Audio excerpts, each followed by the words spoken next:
èdè àìyedè bẹ́ sílẹ̀ láàrin ìjọba Ọ̀yọ́ àtàwọn afọbajẹ lórí ẹni tí yóò joyè Aláàfin.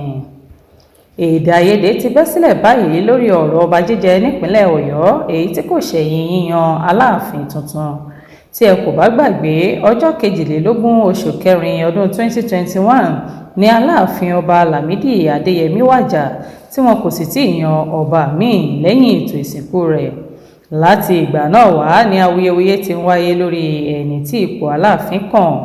Ṣáájú ni àwọn afọbajẹ tí ọ̀pọ̀ mọ̀ sí Ọ̀yọ́mèsì ti kọ́kọ́ gba ilé ẹjọ́ lọ láti fòfin de gómìnà Ṣèyí Mákindé kó má lè kọ ẹni tí wọ́n fọwọ́ sí, ìyẹn ọmọọba Lukman Gbádégẹṣin, tí wọ́n ti kọ́kọ́ yàn lẹ́yìn ìpàdé wọn tó wáyé ní 30 oṣù kẹsàn-án ọdún 2023.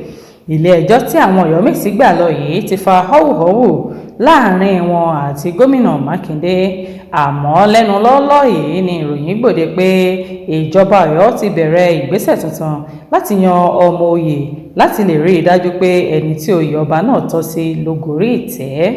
Kọmíṣánná tó ń rí sí ọ̀rọ̀ oyè jíjẹ Adémọ́lá Òjó sọ pé ìgbésẹ̀ tuntun láti yan ọmọ oyè yóò bẹ̀rẹ̀ láìpẹ́. Kò ní jù báyìí lọ lórí ìròyìn yàjóyàjó fún ti tòní. Orúkọ mi Lolúwafúnmiláyọ̀ Adéṣẹwọ́ láti ìkànnì Jígí Alára. Káfíńre ìpàdé o.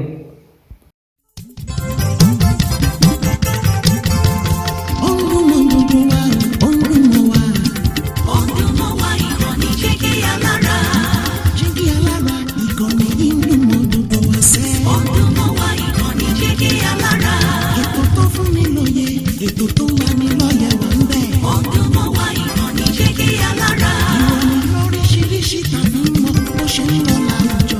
Ọdún mọ́ wá ìkànnì Jígí Alára. Ìkànnì Jígí Alára. Jígí Alára. Jígí Alára.